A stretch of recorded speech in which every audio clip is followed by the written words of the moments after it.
రాజు, ప్రజలు. వీరగుప్తుడు పాలిస్తున్న విజయపుర రాజ్యంలో అరాచక పరిస్థితులు ఏర్పడినాయి. ఎంత ఆలోచించినా అందుకు కారణాలు అంతుచిక్కక చివరకు పొరుగు రాజ్యమైన చెంపక దేశానికి ఒకసారి వెళ్ళి రావాలనుకున్నాడు వీరగుప్తుడు. చెంపక దేశం సుభిక్షంగా ఉంటున్నదని, అందుకు కారణం ఆ దేశపు రాజు ధీరసేనుడని అంతా చెప్పుకుంటుండేవారు. ధీరసేనుడు తన రాజ్యంలో ఏం చేస్తున్నాడో చూడడం కోసం వీరగుప్తుడు వెళ్ళి ఆయన్ను కలుసుకున్నాడు. ధీరసేనుడు ఆయనకు ఘనంగా స్వాగతం పలికి వచ్చిన పని తెలుసుకుని, ఏ దేశం అభివృద్ధి అయినా ఆ దేశ ప్రజల మీద ఆధారపడి ఉంటుంది. నా దేశం సుభిక్షంగా ఉన్నదంటే అందుకు కారణం నా ప్రజలే అన్నాడు. ఈ మాటలు విన్నాక వీరగుప్తుడికి మనసులో కొంత తృప్తి కలిగింది. తన దేశంలో అరాచకానికి కారణం తను కాదు, తన ప్రజలు. అందువల్ల చెంపక దేశ ప్రజల గొప్పతనం తెలుసుకోవాలనిపించింది వీరగుప్తుడికి. దానిదేముంది, మారువేషంలో ఇద్దరం దేశ సంచారం చేద్దాం అన్నాడు ధీరసేనుడు. ఇద్దరూ బయలుదేరి చెంపక దేశంలో చాలా ప్రాంతాలు తిరిగారు. ప్రతి చోట ధీరసేనుడికి గొప్పగా స్వాగతము, ఘనంగా మర్యాదలు జరిగినాయి. ఇది చూసి వీరగుప్తుడికి చాలా ఆశ్చర్యం కలిగింది. ఆయన ఒకణ్ణి, మీ రాజు మారువేషంలో ఉన్నాడు కదా, అయినా ఎలా గుర్తుపట్టగలుగుతున్నారు అని అడిగాడు. రాజుగారి పట్ల మా హృదయాల్లో ఎనలేని భక్తి గౌరవాలున్నాయి.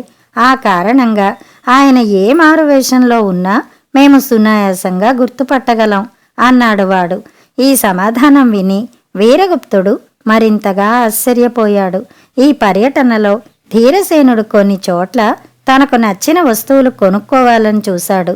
కానీ వర్తకులు ఆయన వద్ద డబ్బు తీసుకోక, మా రాజుగారికి వీటిని కానుకగా ఇస్తున్నాం, రాజుకు ప్రజలకు మధ్య వ్యాపారం ఉండకూడదు అన్నారు. దేశ సంచారం ముగిసిన తర్వాత వీరగుప్తుడు ధీరసేనుడితో, నిజంగానే మీ ప్రజలు గొప్పవారు, నా ప్రజలు వారి నుంచి చాలా నేర్చుకోవలసి ఉంది అని తన దేశానికి తిరిగి వెళ్ళాడు.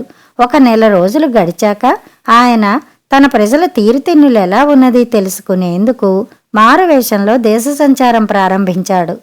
ప్రజలెవరూ వీరగుప్తుణ్ణి గుర్తించలేదు. ఒకచోట ఆయన ఒక వస్తువు బేరం చేసి వ్యాపారి మరీ ఎక్కువ ధర చెబుతున్నాడని భావించి, నేనీ దేశపు రాజునని తెలిస్తే ఇంత ధర చెబుతావా అన్నాడు. ఇలా అన్న తర్వాత కూడా వ్యాపారి రాజును గుర్తుపట్టక, మహారాజు గారికైతే ఇంత స్వల్ప ధర చెప్పను, ఇంకా ఎక్కువ చెబుతాను అన్నాడు. వీరగుప్తుడికి ఏమనేందుకో పాలు పోలేదు. ఆయన దేశ సంచారం ముగించి నగరానికి తిరిగి వచ్చాడు. తర్వాత మంత్రులను సమావేశపరిచి వాళ్లకు తన అనుభవాలు చెప్పి, ఇటువంటి ప్రజలున్న దేశానికి రాజును కావడం నా దురదృష్టం. మన ప్రజలు చెంపక దేశ ప్రజల్లా మారాలంటే ఏం చేయాలో మీరే చెప్పండి అన్నాడు. మంత్రులు తమలో తాము చర్చించుకుని, ప్రభు, రాజుగా మీరు పొరుగుదేశం వెళ్ళి వచ్చారు. ప్రజల నుంచి కూడా కొందరిని ఎన్నిక చేసి వాళ్లను చెంపక దేశంలో కొన్నాళ్ళు ఉండి రమ్మండం బావుంటుందని మా అభిప్రాయం అన్నారు. మంత్రుల సూచన వీరగుప్తుడికి నచ్చింది.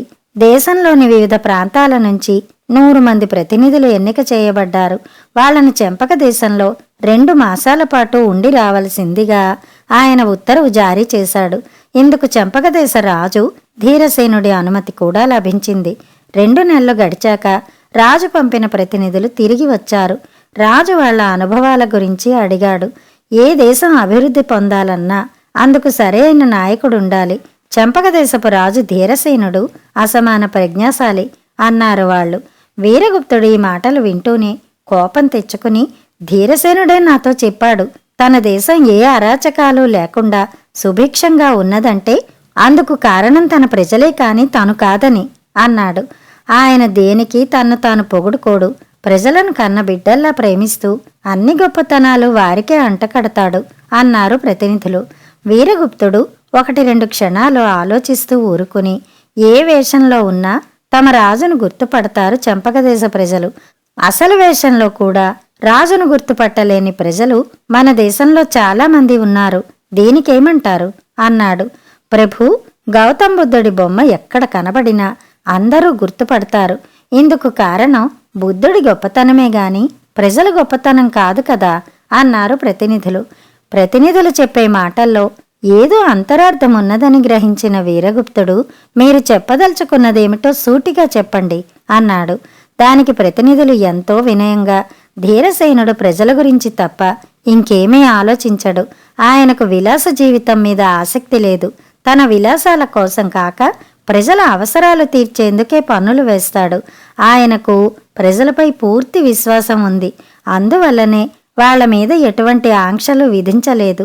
అటువంటి రాజు పరిపాలకుడుగా ఉంటే ఏ ప్రజలైనా అలాగే ఉంటారు అన్నారు. వీరగుప్తుడికి కనువిప్పయింది. తన ప్రజలు చంపక దేశ ప్రజల్ని ఆదర్శంగా తీసుకోవాలంటే తను రాజు ధీరసేనుణ్ణి ఆదర్శంగా తీసుకోవాలి. నేను ధీరసేనుణ్ణి ఏనాడో ఆదర్శంగా తీసుకున్నాను, ఇంకా నాలో ఏ లోపం ఉంది అని అడిగాడు వీరగుప్తుడు. మీరు అలా చేసి ఉంటే ఆయనకు మీ ప్రజలను గురించి గొప్పగా చెప్పి ఉండేవారు. కానీ క్షమించాలి, మీ అసమర్థతను ప్రజలపై నెట్టివేయాలని చూశారు. అందువల్ల చంపక దేశంలో మన ప్రజలను గురించి చాలా చెడుగా చెప్పుకుంటున్నారు అన్నారు ప్రతినిధులు. వీరగుప్తుడు వాళ్లను పంపివేసి మంత్రులను పిలిచి, తప్పంతా మనది. మన ప్రజల్లో లోపాలుంటే వాటిని సరిదిద్దవలసిన బాధ్యత మనపైన ఉంటుంది. ఆ బాధ్యతను సక్రమంగా నిర్వహించడం చేత కాకపోతే నేను రాజుగాను, మీరు మంత్రులుగాను ఉండతగరు అన్నాడు. ఈ సత్యం తెలుసుకున్నాక వీరగుప్తుడి పాలనలో అతడి దేశ ప్రజలు కూడా క్రమంగా చందన దేశ ప్రజల్లాగే మారిపోయారు. కథ సమాప్తం. కథ కంచికి, మనం ఇంటికి.